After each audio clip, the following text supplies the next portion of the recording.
Hi everyone. Regarding the Social Security Fairness Act, has anyone checked the Social Security website recently?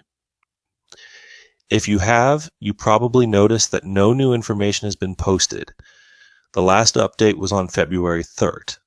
They really need to update the site more frequently so that everyone affected knows what's happening. If these delays continue, those of you affected, because of the two provisions, the windfall elimination provision and the government pension offset, which impact about 3 million people, will continue to lose even more. That's the topic I want to discuss a bit further in this video today. As you all know, Social Security has stated that it might take over a year before they can implement the Social Security Fairness Act and pay retro pay, effective January 2024. Currently, over 3 million people are affected. If further delays occur, then, especially for those currently in advanced age, then a year or 2 years from now, then not everyone may have the opportunity to receive the retro pay. There are a few other things I want to talk about in this video that could affect how much money you receive when the time comes. If this payment doesn't come until a year or two from now instead of right away, you might run into some challenges because of that. You all know that money loses value over time. The amount you could receive today compared to receiving that same amount a year or two from now wouldn't have the same worth, right? The question is, when they issue the retroactive payments, will they include interest on that money? If they don't, then even though the number stays the same, the actual value of what you receive will have gone down. So if you could get that money today, but end up waiting a year or two, it's essentially losing value. Another issue is taxes. As you know, the Social Security benefits you receive may be subject to federal taxes and in some cases state taxes if your state applies taxes to Social Security benefits. Whether your Social Security benefits are taxed depends on your total income for the year, also known as combined income. This combined income is calculated by taking half of your Social Security benefits for the year and adding any other income you or your spouse earned if you filed jointly. Now, if they issue the retroactive payment now, the taxable amount might be lower than if you receive it a year or two from now. That's because when they pay retroactive benefits, they will calculate them based on the effective date, January 2024, up to the time of payment. The longer the delay, the larger the lump sum payment will be. And if that lump sum is large enough, it could push you into a higher tax bracket, meaning you might owe more in taxes.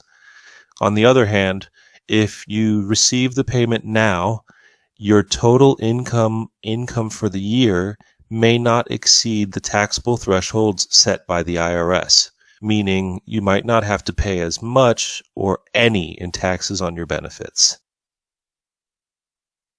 So, this could be a real issue, right? The longer the delay, the more it could be a disadvantage for many of you. Now, are there any other concerns? Yes. Another issue relates to those of you who have Medicare Part B or Medicare Part D. Let me pull this up so I can show you exactly what I mean. All right, let's go over this. Now we're in the year 2025. Medicare will look at your income from 2 years ago, 2023, to determine how much you will pay for Medicare Part B each month. Medicare always determines the premium you pay this year based on the income you had 2 years ago. So if you filed your taxes as a single person and your income in 2023 was $106,000 or less, then your Medicare Part B premium will be $185 per month. If you filed jointly with your spouse and your combined income in 2023 was $212,000 or less, then you will also pay $185 per month for Medicare Part B. But if your income from 2 years ago was higher than these limits, you'll have to pay more. You could pay an additional $74 per month, up to $443.90 per month. That means instead of paying $185 per month for Medicare Part B, you could end up paying as much as $628.90 per month if your income from 2 years ago was above these limits.